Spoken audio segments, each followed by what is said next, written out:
Hi guys. Hey guys, welcome back to episode or chapter 6 of Book of Random, the Easter edition. Ha ha ha.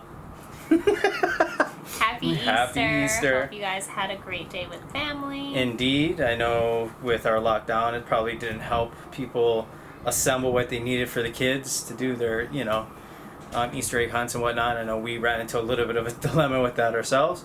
So, procrastinators. But... yeah, we hope you guys actually, before this all started, like right as it started, like before they announced the lockdown, should I say, we went to Long's and we bought a bunch of stuff for this, trying to be ahead of it, and we forgot the eggs.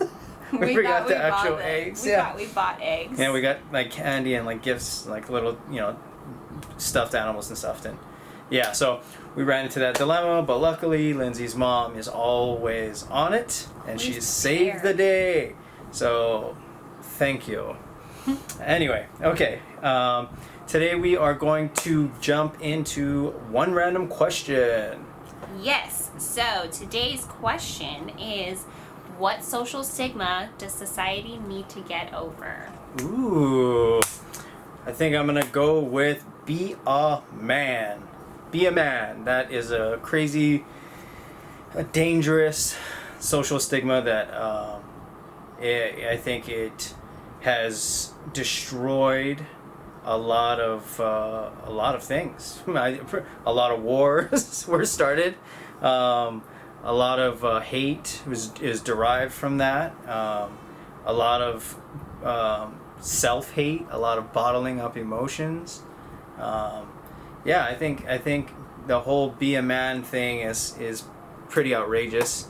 I get where you come from, maybe back in the day when everything is hunting and foraging, and the difference is men hunt and gather food, women take care of the kids and create the home thing, and that was kind of their dynamics, their roles, and everyone had a role to play, or no one ate, right? So I get that, but it's been twisted over time to where guys can't even show emotions or be who they want to be because of the fear of you're not a man or it's not cool, you know what I mean? And that's kind of where it is in our society, is the be cool as a guy. You want to be cool, you want to be the man.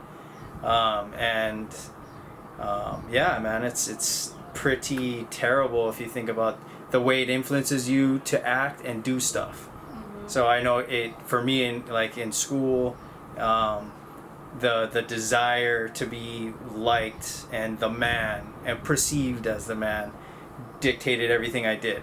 Every action I made, every person I talked to, you know what I mean? It was like a strategic game playing to try and become this facade, right? This fake persona that you expect people want to see, or you feel like that's the only way they'll accept you.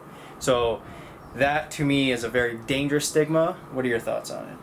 Yeah, I mean, it's definitely changed over the times, and the problem with it is, I think right now, if you aren't currently aware of, just mental health being talked about a little bit more, and some people are more able to handle or are more in touch with their mental health, and so when someone tells them a negative way of how they should be acting, like the strength wise, or you can't wear that, or you need to act like this, things like that, that's where things get really touchy, and it's really sad because we have so many amazing people, and you don't need to lift a whole ton of weight to be considered a man. You don't need to have a super deep voice and just like to watch sports and drink beer and all the things that come with being a stereotypical man. Depending on what your thoughts of a man is like, and that's on both women's end and on men's end, as far as like your friends or your family trying to tell you to act a certain way, and women do the same thing to men. But I mean, so it goes back and forth, but it's that level of expectation, you know what I mean, from society puts that on us. It's nature versus nurture. So by nature we want to be a certain way, you know what I mean? Like guys, probably not as much as women, but guys have, you know what I mean, have emotions and have to express those as well. And if their whole lives they're told to bottle that stuff up, at some point they're going to snap. or it's because they bottle it up, it's gonna cause them to become or morph into something that really isn't who they are. And a lot of times it's negative. A lot of times it's, you know what I mean? They lose their ability to create empathy and be empathetic, because being a man is everything about being strong and being dominant and being an alpha. Even though I am an alpha, No, even though I not can an alpha. even though I am the alpha, No, even though I can lift lots and You lots of try. weight. You Yeah, I really don't drink try. beer. I don't drink alcohol, You really but try. I do.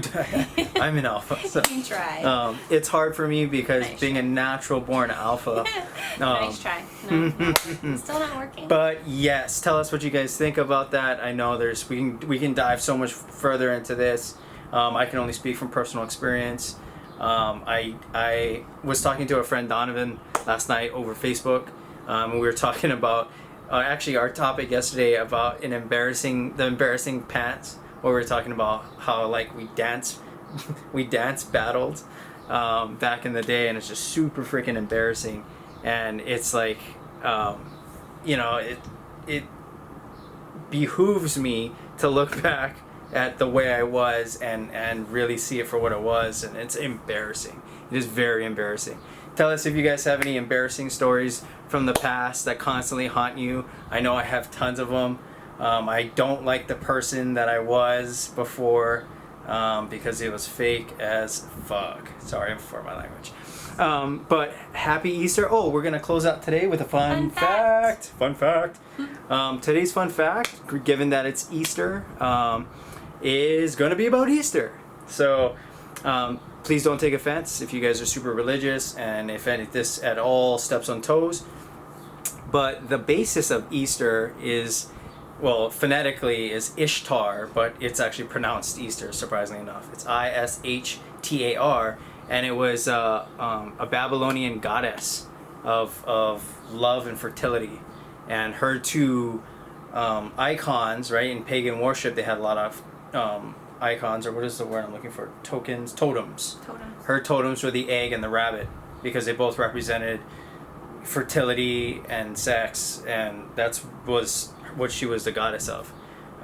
And even the Sumerians had an Ishtar goddess who was the goddess of love and war. But when the Roman Catholics kind of started going on their crusades and spreading the good word, they would, in order to get a population in this new area to accept Christianity or Catholicism, what they would have to do is they would have to incorporate some of their more important beliefs into Christianity or Catholicism to ease that transition. One of those being the celebration of Ishtar, which was a big celebration for them back in the day, and that's how Easter became what it is. But again, phonetically it's Ishtar, but it's really pronounced Easter from what I understand. But that is your fun fact. Happy Easter, guys. We love you guys. Happy we appreciate Easter. you guys' support. Thank you. Always. Thank you for tuning in, and we will see you guys tomorrow. Stay classy. Peace. Peace. Alpha. Keoni is alpha. Alpha. Everyone knows that. So please. No, leave it No, down wait, there. no, Leave yeah, it down there. leave it here. And Lindsey is alpha. watch our previous Lindsey episodes, is alpha. please. Keoni's alpha. Watch our Lindsey previous is alpha. episodes, and you guys Lindsey's alpha. will be able to Lindsey is see alpha. who's alpha. Lindsey Who's is alpha. alpha. Love you guys.